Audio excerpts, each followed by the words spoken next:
SK classes में आप सभी का स्वागत है।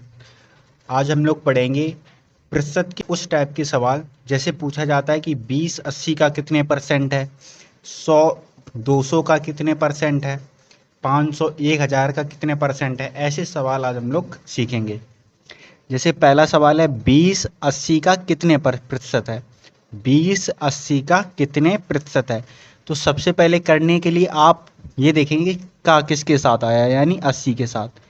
यानी 20 की तुलना 80 से की गई है, यानी 20 पूछा गया है। 20 80 का कितने परसेंट है, किसका पूछा गया है, 20 का। तो 20 को लिखेंगे ऊपर और जिससे पूछा जाए यानी 80 का, यानी 80 से पूछा गया तो 80 लिखेंगे नीचे। मल्टीप्लाई करेंगे 100%। एक जीरो से एक जीरो कट जाएगी, 4 से काटेंगे, 4 दूनी 8 और 4 पंचे 20। ऊपर आया 5 और एक जीरो यानी 10 लिख लीजिए आप, बटे 2। 2 से काटेंगे, 2 पंचे 10 यानी 5 25, यानी कितने परसेंट आया, 25%। यानी 20 80 का कितने परसेंट है, 25%। ऐसे ही 120 360 का कितने प्रतिशत है। तो 120 को ऊपर लिखेंगे और जिससे पूछा जाए उसको लिखेंगे नीचे और मल्टीप्लाई करेंगे 100% का। 100% का हमने मल्टीप्लाई कर दिया। एक जीरो से एक जीरो कट गई। अब काट लीजिए, बड़ी से बड़ी संख्या सोचिए काटने के लिए। 6 से काटेंगे, 6 6 चक्का 36, 6 दूनी 12 और एक जीरो, यानी 20 मल्टीप्लाई 10 बटे 6। और 2 से काट लीजिए, 2 तिया 6, 2 पंचे 10, यानी परसेंट। ये परसेंट लगा, यहाँ भी हमने परसेंट लगा दिया।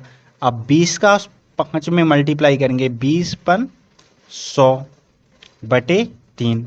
अब 3 का भाग देंगे, 3 का भाग देंगे तो 3 त्रिका 9, एक बचा, एक इधर आ गया, 3 त्रिका 9, कितना बचा, एक, यानी एक ऊपर लिखेंगे, नीचे 3। इसको ऐसे भी लिख सकते हैं या फिर आप चाहो तो भाग दे देंगे तो 33.33% आएगा, यानी 3 3 बार बार आएगा तो हमने 2 3 तक लिखे हैं, यानी 2 डिजिट तक।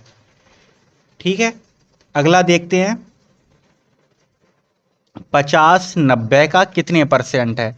तो 50 90 का, तो 90 कहाँ लिखेंगे, नीचे, मल्टीप्लाई 100%। एक जीरो से एक जीरो कट गई। अब बचा 50 और 10, तो 50 में 10 का गुणा कर देंगे, कितना आएगा, 500 बटे 9। कटेगा नहीं तो 9 का भाग देंगे, डायरेक्ट 9 का भाग देंगे, 9 पंचे 45। अब 50 में से 45 के बचे 5, 5 इधर आ गई, फिर 9 पंचे 45 यानी 55। अब कितने बचे, 5। 50 में से 45 जाएंगे, 5 बचेंगे, 5 लिखेंगे ऊपर और जो रिमाइंडर बचता है वो ऊपर लिखेंगे और 9 कहाँ लिखेंगे, नीचे, यानी 55 सही 5/9%। आप इसको लिखेंगे तो 55.5 का भाग देंगे, 0.00 करेंगे तो 50 हो जाएगा दशमलव के बाद। तो 9 पंचे 45, फिर 9 पंचे 45, ऐसे ही आता रहेगा। यानी इसके 2 आंसर हो गए। या फिर अगर आपके पेपर में ऐसा दिया हो ऑप्शन में तो ऐसा लिखेंगे, नहीं तो आप इसको भी कर सकते हैं। आई होप आप लोगों को समझ में आया होगा। सभी लोग चैनल को सब्सक्राइब कर लें। मिलते हैं नेक्स्ट वीडियो में अगले टाइप की तरफ।